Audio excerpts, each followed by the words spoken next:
millésime 2019, c'est que du bonheur. Ce que j'ai en mémoire, c'est le déroulement harmonieux du cycle de la vigne depuis les pluies hivernales qui ont fait énormément de bien, un débourrement précoce. Et ensuite un printemps avec des pluies régulières permettant une activité importante microbiologique des stolls, stimulant la croissance du vignoble.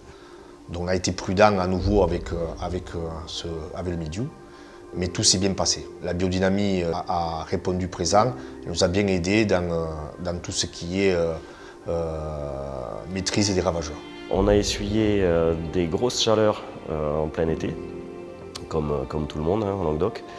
Mais grâce aux pluies régulières qu'on a eues cette année, et là c'est un phénomène assez atypique, les pluies successives qu'on a eues en juillet et août nous ont permis de passer haut la main ces pics de chaleur. Pour lutter un peu, entre autres, sur ces quelques coups de chaleur, nous avons utilisé énormément la biodynamie avec lac et les millefeuilles.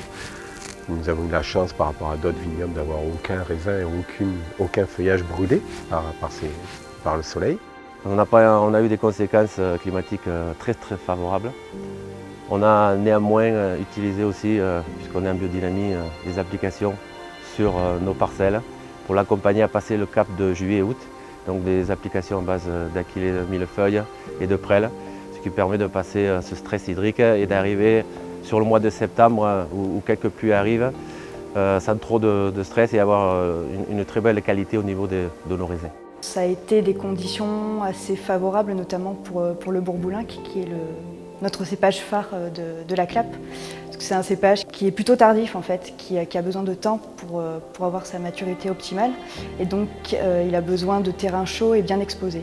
Et donc le fait d'avoir eu de ces conditions en amont assez chaudes et ensoleillées ont permis de le récolter à maturité optimum. Donc ça a été aux alentours du 15 octobre. C'est vraiment un millésime méditerranéen où on a pu nager aussi avec des dates de récolte qu'on a choisies nous-mêmes.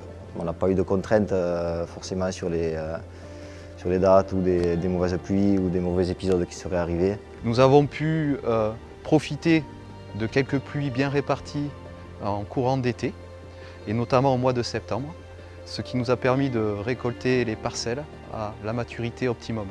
Donc les vendanges ont été étalées sur 2 mois, ce qui nous a permis une sélection parfaite de nos raisins. Les vendanges ont commencé le 30 août avec une parcelle de chardonnay pour se terminer fin octobre avec les cabernets sauvignon et les cabernets francs. Il a fallu encore montrer beaucoup de patience et de persévérance pour aller chercher les justes maturités mais également les bons équilibres. Mais encore une fois, la patience et la précision dans le travail nous ont permis d'atteindre les objectifs qualitatifs qu'on s'était fixés. Paradoxalement, c'est à partir de fin septembre, sur les premières pluies du 22 septembre, que la plante a régénéré sa ressource, a pu enfin aller au-delà de ses capacités pour porter la maturité exceptionnelle du Grenache, Mourvèdre et Carignan, qui nous ont amené à constater qu'en octobre, engagé depuis l'équinoxe, a pu nous révéler une concentration, une révélation, une expression de ces cépages que, à peu d'occasions, sur peu de millésimes, on a pu obtenir. Et c'est un millésime qui résonne terroir, c'est-à-dire chaque terroir dans sa diversité a pu cette année, en 2019, s'exprimer de façon merveilleuse. L'existence d'un vin naît de la rencontre fortuite entre l'homme et la nature. C'est véritablement ce que 2019 a illustré. On a beaucoup d'espoir dans ce millésime qui devrait être atypiquement bon. Des grands millésimes exceptionnels, on les compte. 2011 a été un très grand millésime et 2019 va être aussi grand que 2011 si ce n'est meilleur.